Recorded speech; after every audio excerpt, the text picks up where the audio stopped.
Salut tout le monde! Bon, aujourd'hui, on va regarder de plus près quelque chose de super important pour nous aider à lire et à écrire un peu plus facilement. On s'attaque à ce qu'on appelle le groupe du nom.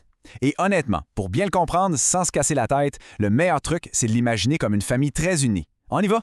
Voyez-vous, dans une phrase, les mots, bien, ça n'aime pas être tout seul. Ça se tient en groupe, en petites équipes. Et cette équipe de base-là, on l'appelle le groupe du nom, ou tout simplement GN pour faire plus court. C'est vraiment leur petite famille, et ils travaillent toujours ensemble pour donner du sens à ce qu'on lit. Faisons les présentations. Dans cette famille, on a 3 rôles principaux. Allons-y bien doucement. D'abord, il y a le déterminant. Ça, c'est le petit mot qui marche toujours en avant. Ensuite, en plein centre, on a le nom. Et des fois, pas toujours, mais des fois, un adjectif vient s'ajouter à l'équipe pour donner un peu plus de détails ou des qualités. Mais là, attention, c'est ici que ça devient vraiment important.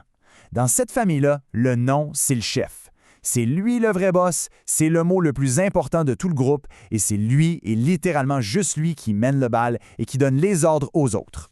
Alors, comment ça marche dans la vraie vie? Eh bien, comme le nom, c'est le grand patron, c'est lui qui choisit l'uniforme pour toute sa famille. Étape numéro 1, il décide d'abord s'il est masculin ou féminin et s'il est tout seul ou s'ils sont plusieurs, donc singulier ou pluriel. Ensuite, étape 2, il oblige le déterminant et l'adjectif à mettre exactement le même uniforme que lui. C'est ça qu'on appelle faire l'accord. Toute la famille s'habille pareil.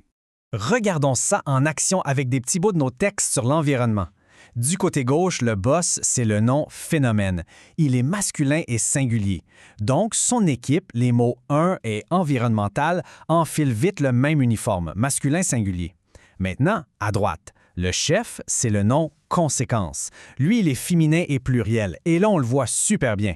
Le déterminant D et l'adjectif grave ajoutent un S pour s'accorder. La famille écoute toujours le patron, n'a pas le choix. Donc, pour finir là-dessus, gardons ça super simple. Puisque les mots se promènent en équipe et que le boss dicte comment tout le monde doit s'habiller, la clé, c'est juste de trouver ce fameux chef-là. Une fois qu'on l'a trouvé, on sait exactement comment écrire le reste de la famille. Le défi est donc lancé. Est-ce qu'on sera capable de repérer le chef de famille dans nos prochaines lectures? Avec une petite pratique, ça va devenir un vrai jeu d'enfant. Merci d'avoir suivi cette petite explication.